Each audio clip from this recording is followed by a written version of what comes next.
안녕하십니까. 저희가 이번에 준비한 내용은 가격, 가치에 관련된 내용입니다. 누구냐면 미국 10년물 만기 국채에 관련된 얘기고요.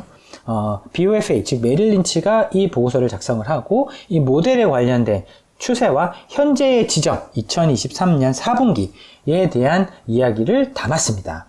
저희가 이 부분을 간단하게 요약해서 핵심만 조금 정리를 해서 공유드리고자 합니다.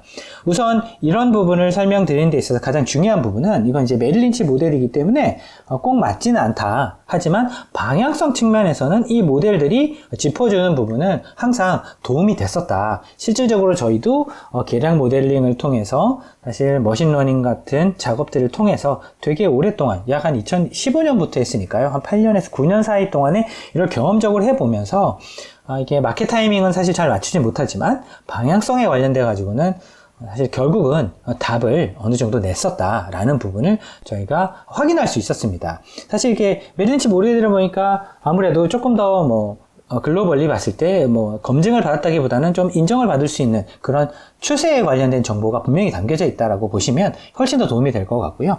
그런데 불리한 점은 말씀드렸던 것처럼 이렇게 뾰족뾰족 튀어나온 부분 자체가 조금 생각보다 타이밍이 조금 늦거나 아니면 좀 이를 수 있다라는 부분을 염두에 두시면 좋을 것 같고요.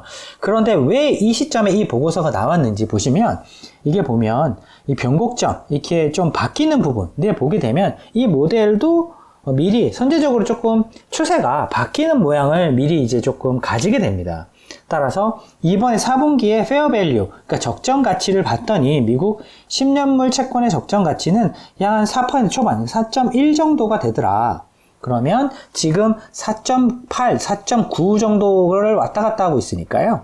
그러면 한 80bp, 0.8% 정도의 금리 하락 요인이 조금 있는구나 라는 것을 저희가 확인할 수 있게 됩니다. 게다가 지금처럼 이렇게 올라가다가 꺾이는 형태의 구간에 접어들었을 때는 보면 모델들이 생각보다 꽤 괜찮은 확률을 가지고 이 시장의 금리를 조금 추세적으로 설명해 줄 수 있는 그런 근거를 보여주고 있습니다. 그러면 지금 만약에 0.8% 정도 하락을 한다라고 한다면 2023년 사실 보면 연초에 해당되는 부분이거든요. 연초에 해당되면 그러면 그 사이 동안에 미국 10년물 국채가 한 5에서 10% 정도 하락을 사실 보였는데요. 그 정도의 미실현 손익을 대부분 가지고 계십니다. 10년물 국채를 가지고 계신다고 한다면, 연초부터 가지고 있었다고 한다면.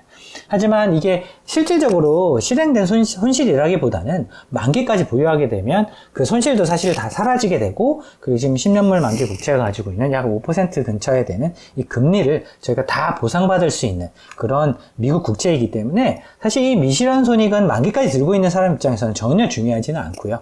만약에 단기적으로 트레이딩을 해야 되겠다라고 하시는 분들은 내가 지금 미실현이긴 하지만 지금 팔게 되면 손실이 날 수 있겠구나 라고 이제 생각해 볼 수 있는 부분인 것 같습니다.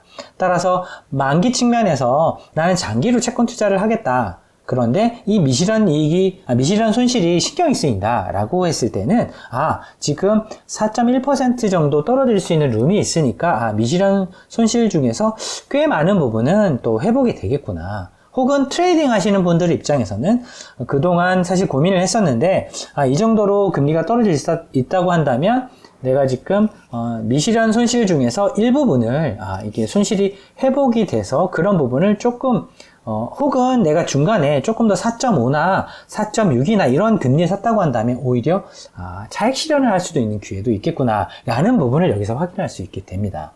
그러면 장기적인 투자자 입장에서는 만기까지 투자하는 입장에서는 미실현 손실이 전혀 중요하지 않지만 단기적으로 트레이딩하는 입장에서는 이 미실현 손실 중에서 실질적으로 내가 이익으로 보상을 받을 수 있는 구간까지 떨어질 것이냐 아니면은 내가 연초에 샀기 때문에 지금 들고 있는 금리가 4.1까지 떨어진다 하더라도 내가 산 금리보다 좀 높게 된다. 그러면 일정 부분은 좀 부담이 되니까 조금 팔고 갈 것이냐 이런 의사결정하는데 분명히 큰 도움이 될 것 같습니다.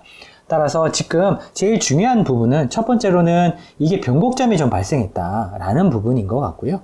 그리고 두 번째로는 이렇게 마켓 타이밍이 꼭 100% 맞지는 않다. 하지만 이게 한 3개월에서 6개월 사이에서는 대부분 피팅이 됐다. 맞아 들어왔다라는 부분을 염두에 두시면 의사결정 하시는데 그리고 장기 채권을 투자하시는 데 있어서 괜찮은 조금 가이드라인 되지 않을까 싶습니다. 저희가 사실 이 보고서가 조금 길기도 하고 조금 좀 난해한 문장들이 좀 있어서 좀 심오한 이야기가 더 있을까라고 싶어서 저희가 조금 더 분석을 해봤는데, 결론적으로는 오늘 말씀드린 내용이 사실 가장 핵심적인 내용이었고요.